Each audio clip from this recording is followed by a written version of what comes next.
Hey everybody, it's Nightharo here, and today I want to talk about tank rotations. So yes, tanks absolutely have a rotation. It's a dynamic rotation. It will change from time to time because, of course, you need to do certain things. Sometimes you'll have to taunt unexpectedly or when an ad comes up. Sometimes you'll need to pop yourself heal or a shield whenever you take a lot of damage or when a healer goes down or something like that. So you absolutely need to change up your rotation. But there are a couple of things that you generally always want to keep up and some general tips and tricks. And that's what I'm going to talk to you about today. So first off, of course, saying, okay, great, you should have a rotation. Well, what should it be? Well, number one is taunt. Obviously, you already kind of have a rotation, right? You need to keep taunt on things. The second thing you need to do is major resolve. You need some source of major resolve. Generally speaking, that's going to come from a skill. The one exception is Nightblades actually have a passive that they can get major resolve from if they use a skill in a particular skill line. And so that's a little bit different for them. But every other class has a skill. So for a Necro, it's going to be their bone armor. For a DK, it's going to be their hardened armor. You get the idea, okay? Every class has some source of major resolve, and you want to keep that up 100% of the time. Now, the great news is all of those skills that I just mentioned last for at least 20 seconds. And then there's one from the Mage Skilled skill line, which is Balance, which is an amazing skill if you have it unlocked. You have to have Mage Skilled skill like level 8. So that's a hassle. And if you have a bunch of different tanks, it could either be expensive or just time prohibitive. It would take so long to level that, but that's a really great skill. It costs health and gives you back magicka, so it's kind of OP because the health cost is pretty much negligible, and it gives you back a considerable amount of magic instead of these other skills which cost magic. So it's like a 6,000 magicka swing every time you use it. Now, again, what I mentioned is the great news is this lasts for 20 to 25 seconds, maybe even a little bit longer if you have the passives and stuff for a Mage's Guild. So, that's all you got to do is hit one skill every 25 seconds. On this note, I have seen recommended or say it's okay for tanks to wear Mighty Chudan. 99% of situations, please do not wear Mighty Chudan. If you can't hit a skill every 20 to 25 seconds, you probably shouldn't be tanking anything hard enough that it needs a tank, okay? That might sound like a jerk thing to say.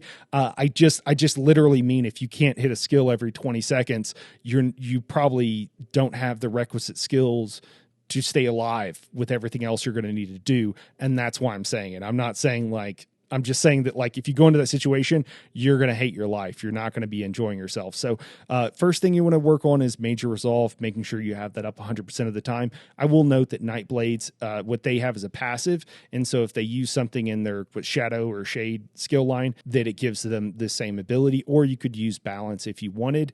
And it lasts for only 15 or 16 seconds if you have all heavy armor. So it's a little bit different. But that one you keep procced by using either Dark Cloak or maybe Refreshing Path. And it still kind of works the same. You use those skills, which then in turn proc the passive that then give you the buff. So, it's a roundabout way, but it's the same thing in principle. Now, after that, Taunt, obviously, a source of major resolve. Those are the two main things. You want to keep up 100% of the time and practice and work on that. The next thing you want to work on is your Wall of Elements. And the reason for that is you want to use a infused staff on your back bar, and you want to have a Crusher enchant. And so that debuffs the boss and causes the boss to take more damage. And pretty much all groups, any kind of optimization or anything like that, it's expected that you will have an infused Crusher enchant, and then you keep it procced 100% of the time by just keeping Wall of Elements down 100% of the time. And those are the main things. Having Taunt, Major Resolve, and then Wall of Elements, so you have the Crusher enchant up. That's the three main things that I would start off with working on. Let's keep those up 100% of the time. Then after that, obviously, no matter what the situation is, you might take damage, a healer might go down, ads might come out, whatever. You're probably going to need to proccing either a self-heal or a shield intermittently with those skills. And so that's what you'll do. You'll proc those intermittently as you need them, and then go about your business. After that, there are skills that maybe provide buffs. So if you have Powerful Assault on, you might need to use Vigor, and you might, for Vigor, you'll need to cast it twice. So you have to cast Vigor twice every 10 seconds. And then you also have to keep up your Resolve, and then you also have to keep up your Wall, and then Taunt. And you can kind of see where things start to get a little bit complicated. And then you have other things that buff the group. A Necromancer, you might use your Spirit Guardian. You want to keep that up 100% of the time. It lasts for 16 seconds. seconds, reduces your damage taken by 10%, and then gives you a small self heal. If you're on a DK or a Templar, you're probably using your shields very often to mitigate damage. And so that would go in your rotation. And you get the idea, so on and so forth, depending on the class. I don't want to go through all of them, but there's quite a few. And what I'm showing you is mostly my Necro and then some stuff with a Warden. I didn't want to go through every class just because I don't know if it's super helpful. And then also I would note, don't look at these bars and go off of them. I put some skills on just kind of randomly to show, hey, this is what you would do. Now, what will happen as you tank different things, there are different fights that will require you to have different skills. So if you're tanking Zamaja in Cloud Rest, if you're on a Warden, you're going to want Shimmering Shield. If you're on a DK, you're going to want your plate armor. If, and so on and so forth. If you're fighting the Assembly General, and it's the last boss in Veteran Halls of Fabrication, you want to have some source of minor protection for the group, and so you're going to be using Circle of Protection, unless you're a Necromancer, in which case you'd use your Bone Totem. You get the idea, though, right? Like, I don't want to go through every skill you're going to have. So then you work on, like, okay, well, in certain situations, I will have some skill up.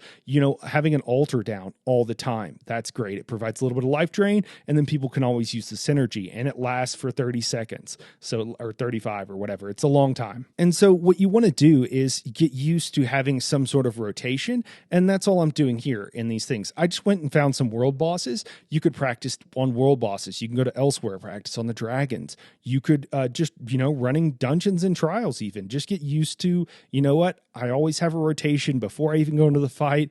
I proc whatever gives me major resolve. If you have some other ability you can proc before the fight, you do that before you count in or as you're counting in. And then once you get in the fight, you drop your Wall of Elements, and then you kind of go through your rotation. And then if you take a bunch of damage, then you go, oh no, switch to your Sword and Board bar, which is going to have a little bit higher damage mitigation, hold block, and then heal yourself, pop your heals as you need to. And then you're like, okay, well, I'm not dying now, so I can go back to my rotation. Well, what do I do first? First thing you're going to do is Major Resolve. You need that down. Second thing you're probably going to do is going to be Wall of Elements, and then you go back through, obviously keeping Taunt up the entire time, and you just go back through and you figure out your priorities. But again, generally speaking, Major Resolve, Wall of Elements, those are going to be the two that you have down 100% of the time. And then it kind of varies by class. Oftentimes you're proccing a shield if you're on a class that has one. You're keeping your Spirit Mender up if you're on a Necro, and so on and so forth. And then, different buffs after that. And just realize if things start going wrong, first thing you drop is the buffs for the group, right? Because if you die, they're going to die. So you're not too worried about that. And again, then you just go back through. And then, if things get better, you're not taking damage, the healer gets back up if they died or something, then you can go back to buffing the group more and rinse and repeat. And that's really all you have to do. And again, the reason I don't recommend Mighty Chudan is because, sure, it keeps you from having to use one skill and it maybe saves some bar space. And there are situations where that might very rarely make sense or be optimal. However, in most situations, keeping up all these other skills and buffs are more important. And the best way to be able to do that is to be able to have resources. So using something like Engine Guardian is probably going to be better.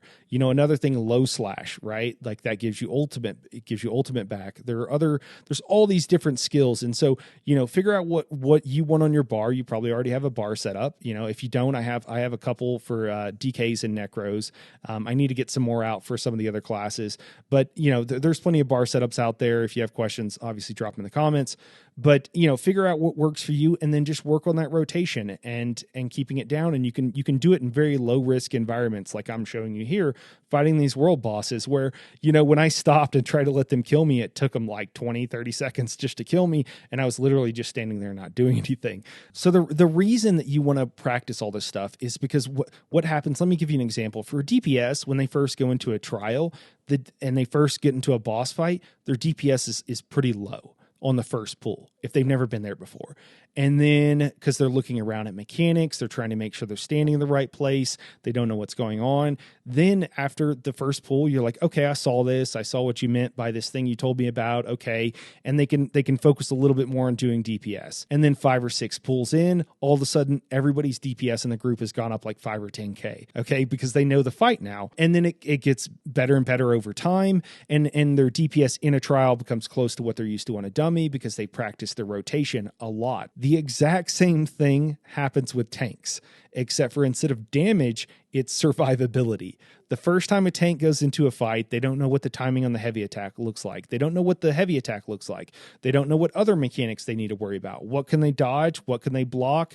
What do they need to prioritize? What can they ignore? And you go through all these things and you're thinking, well, oh, I don't need to stand here. I got to move there. I got to do this. I got to do that.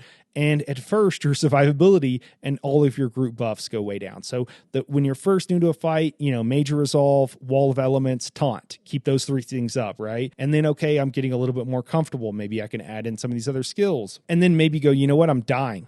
I need to go back to the basics. Major resolve, maybe wall, taunt. I'm keeping those 3 things up. That's it. And then you get more comfortable and you're like, okay, I kind of have an idea. And then you go back. And so whereas DPS are learning to be able to DPS more, you're learning to survive more. So sure, you can practice in front of a dummy or standing in your house, but it's a lot more fun if you go through content and do it there. So veteran dungeons, great place to learn. If you want to go do world bosses, all that kind of stuff.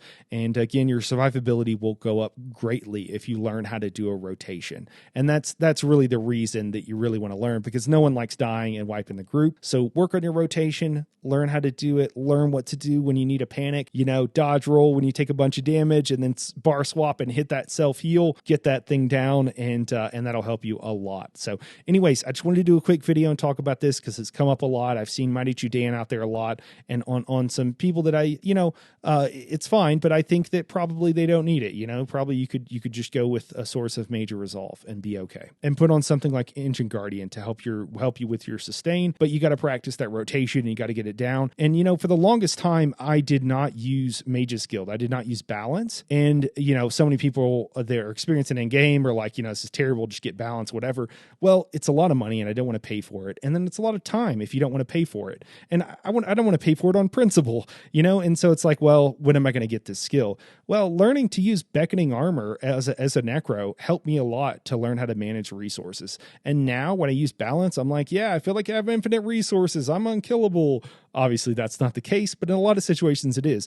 And so even using these skills, along the way will help you get better. And then it will help you when you move from just surviving into buffing the group to be able to do that better when you do get things like balance and whatever. But anyways, guys, that's it for this video. I just wanted to do something quick. I kind of saw this coming up recently and wanted to make sure that, I got the word out, I guess, as best I could. So hopefully this video was helpful. If it was, you know what to do. Hit the like button, subscribe, and, share it with your friends. Maybe it'll help someone else out. But that's it for today, and we'll catch you in the next one. Thanks for watching.